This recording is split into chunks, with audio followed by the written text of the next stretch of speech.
Finally भाई लोग इतना वेट करने के बाद हमें सुबह-सुबह रामायण का ट्रेलर देखने को मिल गया एंड ऑनेस्टली ये ट्रेलर पूरा का पूरा रावण का ही ट्रेलर लगता है। ये वही ट्रेलर है जो दिल्ली इवेंट में एंड कॉमिक कॉन में दिखलाया गया क्योंकि रिपोर्ट्स वही थी कि सोनी इंटरनेशनल के साथ डिस्ट्रीब्यूशन डील के बाद ये लोग ट्रेलर शॉर्ट करने वाले हैं, लेकिन ऐसा कुछ भी नहीं हुआ एंड इस बात की मुझे काफ़ी खुशी है। और जैसे मैंने बोला ये ट्रेलर पूरा रावण का ट्रेलर है और मुझे लगता है कि ये इन्होंने जानबूझकर किया है।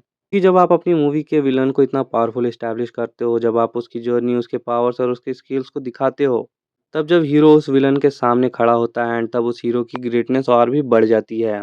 The more powerful your villain is the greater your hero will feel. तो मुझे लगता है इस वजह से फर्स्ट पार्ट में रावण के बैटल्स और उसकी जर्नी पर ज़्यादा फोकस किया गया है और ट्रेलर देखकर ऑलमोस्ट समझ में आ जाता है कि मूवी कहाँ ख़त्म होगी। मुझे लगता है माता सीता के हरण के बाद हमें एक तरह का पोस्ट क्रेडिट सीक्वेंस देखने को मिलेगा जहां हनुमान जी पहली बार मुलाकात करेंगे राम जी से और फर्स्ट पार्ट वहीं एंड हो जाएगी। अब दोस्तों रामायण हम इंडियंस के लिए सिर्फ एक स्टोरी नहीं है, ये एक इमोशन है और मुझे लगता है कि इस वजह से इस मूवी में हमारी एक्सपेक्टेशंस अलग हैं। हमें रामायण की स्टोरी नहीं देखनी क्योंकि स्टोरी तो हम बचपन से ही सुनते आए हैं, हम पढ़ते आए हैं, हम जानते हैं। हमें देखना है वो इमोशन, वो फीलिंग जो रामायण हमें हमेशा से देती आई है। हम राम जी को कैसे देखते हैं, माता सीता को कैसे देखते हैं, लक्ष्मण जी को कैसे देखते हैं और बजरंगबली हमारी लाइफ में कितना बड़ा हिस्सा बन चुके हैं, ये सब कनेक्ट होना चाहिए। मूवी हमें ये कनेक्शन फ़ील करा देती है तो मेरे हिसाब से उनका अपना आधा काम वहीं जीत जाएँगे। एंड आधी चीज़ है विजुअल्स कैसे ये प्रेज़ेंट कर रहे हैं, तो इसके बारे में मैं एक डिटेल वीडियो दूसरे बनाऊँगा। ट्रेलर की शुरुआत में ही हमें बता दिया जाता है कि मूवी में रावण की जर्नी को काफ़ी डिटेल में दिखलाया जाएगा। ट्रेलर देखकर लगता है कि हमें ये भी दिखलाया जाएगा कि रावण कैसे तीनों लोक पर अपना प्रभाव बनाता है। स्वर्ग लोक, भूमि लोक और पाताल लोक, मतलब रावण को कंप्लीट राइज यहाँ पर प्रॉपर्ली सेटअप किया जाएगा। वहीं दूसरी तरफ राम जी की भी ओरिजिन स्टोरी हमें यहाँ देखने को मिलेगी। राजा दशरथ के पुत्र प्राप्ति यज्ञ से लेकर हमारे रावण का एंड है उस तक दिखलाया जाएगा। अब छोटी-छोटी इवेंट्स को यहाँ दिखला पाना पॉसिबल नहीं है, लेकिन ट्रेलर देखकर लगता है कि ये लोग राम जी की जर्नी के ऑलमोस्ट हर एक इम्पोर्टेंट फेज़ को टच करने की कोशिश ज़रूर करेंगे। एक सीक्वेंस है ट्रेलर में जहाँ रणवीर अपनी आंखों पर पट्टी बांधकर हॉर्स राइड करते हुए एक घंटी पर तीर चलाते हैं। मुझे लगता है ये सीक्वेंस गुरुकुल की शिक्षा कंप्लीट करने के बाद का कोई परीक्षा का या प्रदर्शन का सीक्वेंस होगा। मुझे ये मोमेंट काफ़ी अच्छा लगा, विजुअली काफ़ी पसंद आया। आगे हमें राम जी के और भी काफ़ी मोमेंट देखने को मिलते हैं और मैं कहूँगा कि ओवरऑल सब सही लग रहा है।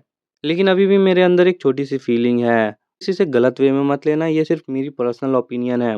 मुझे अभी भी रणबीर कपूर में वो डिवाइन एनर्जी फ़ील नहीं हो रही है। एक एग्ज़ाम्पल देता हूँ, महाभारत सीरियल में सौरभ जी का जो कैरेक्टर है, जो कृष्णा जी का रोल प्ले करते हैं, तो उन्हें देखते ही एक अलग डिवाइन फ़ीलिंग आती है, एक शांति फ़ीलिंग होती है।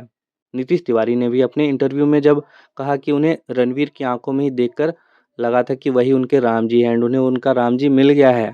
एंड हो सकता है मूवी देखने के बाद मेरे ओपिनियन कंप्लीटली चेंज हो जाए, मैं ऑनेस्टली चाहता हूँ कि चेंज हो जाए, लेकिन फ़िलहाल अभी रणबीर में मुझे वो राम जी वाली डिवाइन एनर्जी फ़ील नहीं हो पा रही है। वहीं ट्रेलर आगे हमें माता सीता से इंट्रोड्यूस करवाती है एंड ऑनेस्टली माता सीता के रोल में साई पल्लवी बहुत सुंदर लग रही हैं। उन्हें देखकर एक अलग ही शांति और गॉडेस वाली फीलिंग आती है। स्क्रीन पर उनकी प्रेजेंस काफ़ी ग्रेसफुल लगती है। वहीं ट्रेलर में हमें शूर्पणखा का भी सीक्वेंस देखने को मिलता है जहां उसके राम जी के प्रति उसका आकर्षण दिखाया गया है, उसके बाद लक्ष्मण जी के द्वारा उसकी नाक काटने वाला मोमेंट और फिर वहीं से स्टोरी माता सीता के हरण तक बढ़ती है। इसके बीच हमें जटायु का भी एक बहुत अच्छा सीक्वेंस देखने को मिलता है एंड ऑनेस्टली मुझे इस सीन की डिटेलिंग काफ़ी पसंद आई। यहाँ सिर्फ जटायु ही नहीं रावण को रोक रहे हैं, बल्कि जो उनके साथ बहुत सारे छोटे-छोटे पंछी हैं, वो भी उन्हें रोक रही हैं रावण को। ऐसा फ़ील होता है जैसे कि जटायु अपनी सेना के साथ वहाँ पे आए हुए हैं।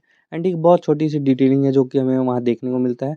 रावण एक सीक्वेंस में जंप करता है जटायु को पकड़ने के लिए एंड जब उनका साइज़ कंपेयर करोगे आप तो जटायु के पैर के बराबर रावण लगता है, तो वो साइज़ स्केलिंग मुझे देखकर काफ़ी अच्छा लगा।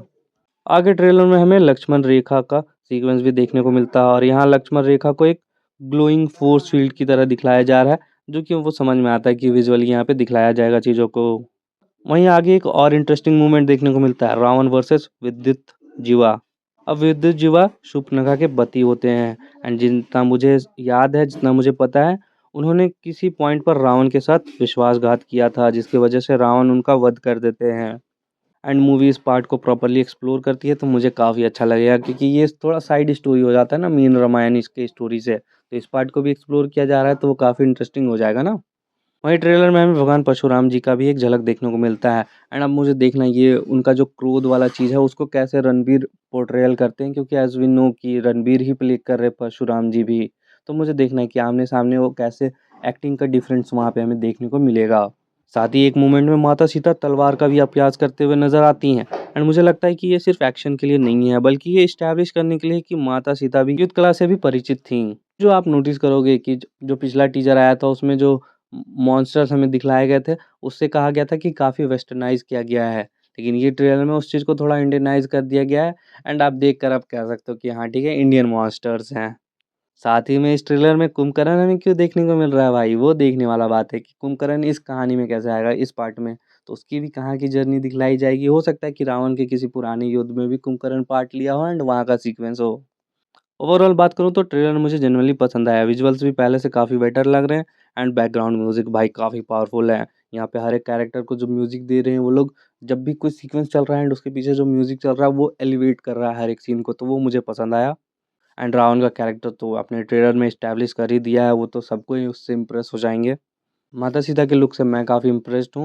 एंड हाँ, राम जी के लिए मैं कहना चाहूँगा कि थोड़ा-सा मुझे वो अभी भी डिवाइन एनर्जी वाली फीलिंग कम है। तो देखते हैं वो कैसे रोल आउट करता है। मैं अभी के लिए उस ओपिनियन को काफ़ी अंदर अपने होल्ड करके रखूँगा, इससे ज़्यादा कुछ कहूँगा नहीं। मैं मूवी पर देखना चाहता हूँ एंड मूवी पे वो बात करना चाहता हूँ।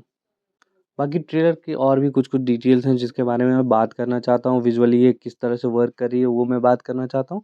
तो मिलते हैं दोस्तों एक दूसरे वीडियो पर।